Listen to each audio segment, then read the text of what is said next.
2025 का बिहार विधानसभा चुनाव, 236 उम्मीदवार और नतीजा ऐसा कि जनसुराज का खाता भी नहीं खुला। राजनीतिक गलियारों में चर्चा होने लगी कि प्रशांत किशोर की राजनीति अब खत्म हो गई है। प्रशांत किशोर अब बिहार छोड़ देंगे।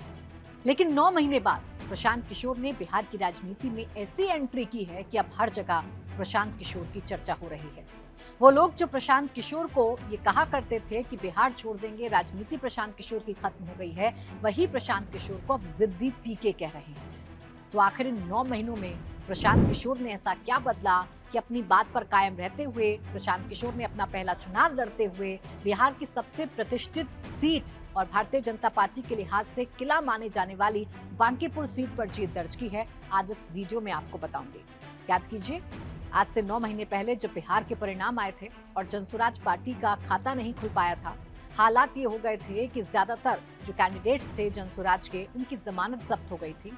तब ये कहकर प्रशांत किशोर का मनोबल तोड़ा जा रहा था कि प्रशांत किशोर पर्दे के पीछे तो एक अच्छे स्ट्रैटेजिक हो सकते हैं, लेकिन पर्दे के सामने आकर एक राजनेता नहीं बन पाएंगे।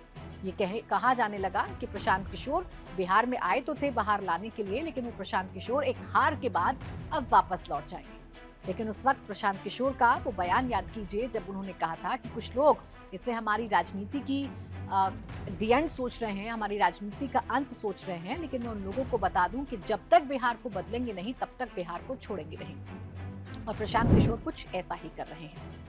सबसे पहला सवाल ये कि 9 महीने में प्रशांत किशोर ने क्या किया। सबसे बड़ा सवाल ये कि अभी तक जिस जनसुराज पार्टी की चर्चा ग्राउंड पर नहीं थी, आखिरकार ऐसा क्या हो गया कि बांकीपुर सीट प्रशांत किशोर ने जीत ली। तो कुछ बिंदुवार तरीके से इन सवालों के जवाब मैं आज आपको दूंगी। आपको बताऊंगी कि प्रशांत किशोर ने आखिर अपनी स्ट्रैटेजी में क्या बदला। सबसे पहला ये कि बाकी राजनीतिक दलों की तरह, खासकर विपक्षी दलों की तरह, जनसुराज ने और प्रशांत किशोर ने अपनी हार को स्वीकार किया। उन्होंने बाकी विपक्षी दलों की तरह इस हार का ठीकरा प्रशासन पर नहीं फोड़ा, चुनाव आयोग पर नहीं फोड़ा, ईवीएम पर नहीं फोड़ा। इस हार को जनता का जनादेश समझते हुए आत्ममंथन, आत्मचिंतन प्रशांत किशोर ने शुरू कर दिया। याद कीजिए, 20 नवंबर 2025 को प्रशांत किशोर पश्चिम चंपारण के भितिहरवा आश्रम गए थे और वहां एक दिन का मौन व्रत प्रशांत किशोर ने किया था और यहीं से अपनी पार्टी के नए जन्म की शुरुआत प्रशांत किशोर ने कर दी थी। अपने कार्यकर्ताओं की नई स्ट्रैटेजी बनानी प्रशांत किशोर ने शुरू कर दी थी और टारगेट ये रखा गया कि अगले 15 से 18 महीने में बिहार के हर गांव तक पहुंचाया जाएगा, हर घर तक पहुंचा जाएगा और इसे नाम दिया गया बिहार नवनिर्माण यात्रा, जिसकी शुरुआत प्रशांत किशोर ने कर दी थी। और इस यात्रा के जरिए ही प्रशांत किशोर ने यह संदेश दिया था कि वो बिहार को छोड़कर कहीं भी नहीं जाने वाले हैं।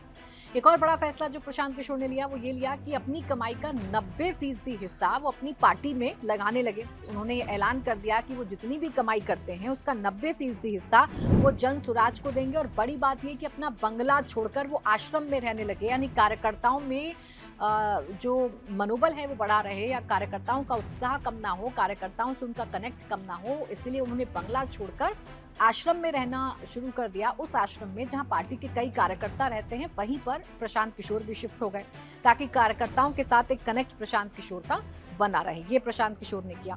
फिर उसके बाद जो एक तब्दीली प्रशांत किशोर की राजनीति में देखने को मिली वो ये देखने को मिली कि उन्होंने बड़े बड़े स्ट्रैटेजिस्ट पे जो है यकीन किया, जैसे उन्होंने 2025 के चुनावों में किया था वो तो किया ही किया, लेकिन कार्यकर्ताओं को तरजीह देना शुरू कर दिया।